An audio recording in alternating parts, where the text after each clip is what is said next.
균형과정국장 주수창입니다.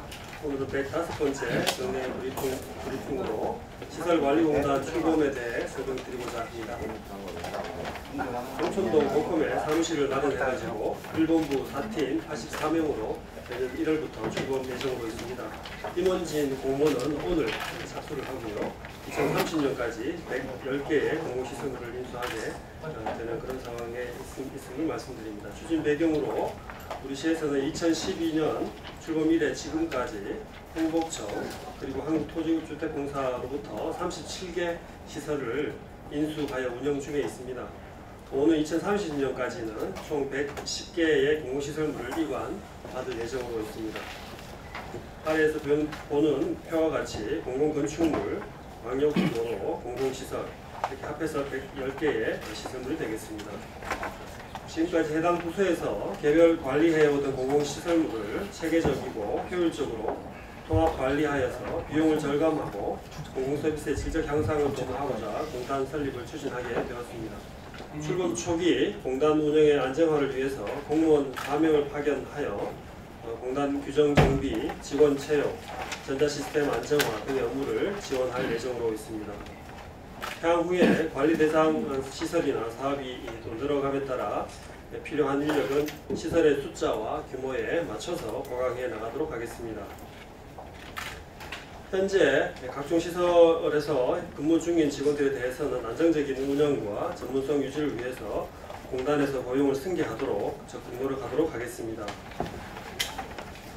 그리고 오늘 중요한 내용이 되겠습니다만 임원 채용 및 운영 방향에 대해서 말씀드리자면 시설관리공단을 책임지고 이끌어갈 이사장과 상임이사 또 비상임이사 2명, 비상임 감사 1명 등 총 5명의 임원진 채용을 오늘 날짜로 공모를 시작해서 9월 공단 출범 전까지 제반 임용 절차를 마무리할 예정으로 있습니다. 관계 법규에 따라 이사장은 임원추천위원회에서 추천한 복수 임명 후보자 중에서 시장이 임명하게 되고 이후 상임이사, 본부장이 되겠습니다. 임원추천위원회에서 추천한 복수 임명 후보자 중에서 임명된 이사장이 다시 임명을 하게 될 예정입니다.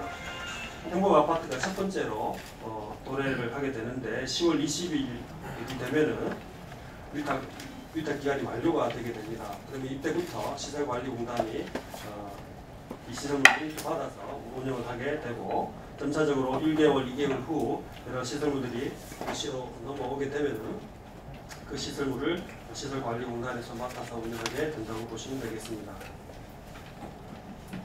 그간 추진 과정은 지난해에 세종시 공기업 설립 타당성 검토 용역을 통해서 관계 전문 기관으로부터 시설관리공단 설립의 필요성을 검증받았으며 시민들을 대상으로 시설관리공단 설립에 대한 설문조사와 공청회를 실시한 바 있습니다.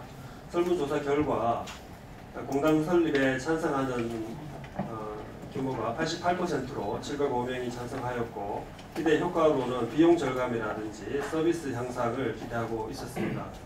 올 3월에는 행정자치부와 공단 설립에 관한 최종 협의를 마쳤습니다. 4월에는 시설관리공단 설립 및 운영에 관한 조례를 제정 공포하고 또 시설관리공단 정관을 제정함으로써 공단 설립을 위한 주요 법적 절차를 마무리하였습니다. 우리 시는 현재 출범을 앞두고 업무관리 시스템 구축, 또 직기류 배치, 임원 모집 등 제반 준비 작업을 진행하고 있는데 시설관리공단이 세종시 출범 이래 최초로 설립하는 공기업인 만큼 꼼꼼히 준비해서 전문성과 경제성을 갖춘 우수한 기관이 되도록 노력하겠습니다. 이상으로 인터뷰를 마치도록 하겠습니다. 그 6페이지에 향후 5년간 수지 분석 결과가 나와 있는데요. 여기에서 이제 6개 시설만 이렇게 특정해서 언급하는 건 어떤 이유인지 조금 이해가 안 돼서 말씀을 드리는데, 그러니까 2015년까지 31개가 이제 그 인수를 받은 상황이잖아요. 예를 들면 뭐 호수공원 같은 경우에는 뭐 관리비가 연간 어느 정도 된다, 몇억 원이 된다라든가, 뭐 그게 보면 어쨌든 전체적으로 이제 2030년까지 110개의 공공시설물을 이관하는 과정에서 어떤 수지 분석이라든가 이런 부분들이 전체적으로 좀 볼 수 있으면 좋겠는데 왜 6개로만 이렇게 표기가 되는지 좀 그거 좀 궁금해서. 이런 시설물들을 운영하는 데 필요한 비용의 절반이 수익으로 잡힐 수 있어야 고려 대상이 됩니다. 관행부가 가진 기준이 그렇습니다. 그럼 우리가 가지고 있는 37개 인수가 되었고 또 앞으로 인수될 게 있습니다만은 그것도 임박한 것들을 대상으로 살펴봤을 때 그런 수익률을 개별 사업별 하나하나가 50% 이상의 경상 수지 비율을 보여야 되는데 그렇게 봤을 때 대상 시설물이 이렇게 6개가 나옵니다. 이 6개에 대해서 향후 5년간 어떻게 수입을 가져갈 수 있을지 나타낼 수 있을지를 보이는 게 이제 요구 조건이기 때문에 저희들이 이런 6페이지에 나타나 있는 대로 조사가 되었는데 지금 생각해 보시면 2017년도 기준으로 보시면은 지금 현재 운영하는 기준으로 보면 시에서 별도의 이 시설물들을 운영함으로써 가져가는 수입은 별도로 없게 됩니다만 2017년부터 시설관리공단이 본격 운영함에 따라 예를 들면 4억 8천만 원의 수입이 오히려 생기게 되는 상황입니다. 지금 현재로서는 오히려 은하수공원 같은 경우에는 오히려 시에서 보조를 주는 그런 상황인데 오히려 적자에서 흑자로 전환할 수 있는 구도로 시설관리공단 출범에 따라 바뀌어 나간다 이렇게 이해를 해주시면 되겠습니다. 지금 비용의 절반이 수입으로 잡힐 수 있어야 인수 시설물로 여기 시설공단에서 관리하는 시설물로. 근데 여기 보시면 보용복지센터 같은 경우는 비용이 더 많거든요. 5억 3,200이고 수입은 5억 100으로 되어 있는데 5년 동안 계속 그렇습니다. 그게 무슨 뜻인지 좀 이해가 잘 안 되고요. 네네네.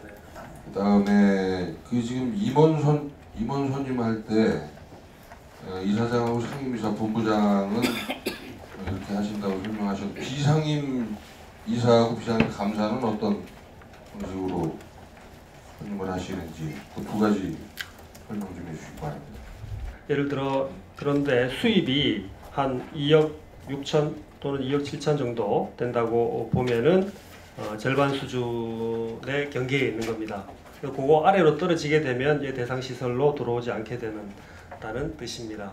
비용 지금 호수공원이나 처음에 검토하셨던 어울링 같은 경우 네네 어울링 그런 것들은 지금 그 정도 수입이 안 된다는 뜻인가요? 그러니까 호수공원 한번 생각해 보시면 별도의 수입이 나올 수 있는 구조가 아니게 됩니다. 여러 가지 행사를 개최하게 되면 그 장소에 대한 임대료를 별도로 부과를 해서 받아낼 수는 있겠습니다만 지금 그렇게 운영을 시민 전체들이 이용하는 공공성 있는 공원으로 이용이 되고 있기 때문에 그런 부분들이 별도 비용으로 잡히지 않습니다. 다만 어울링 같은 경우에는 향후에는 좀 더 어울링 이 정류장이 그 자전거 거치대가 늘어남에 따라 수익 구조가 좀 더 좋아질 것으로 전망을 하고 있습니다.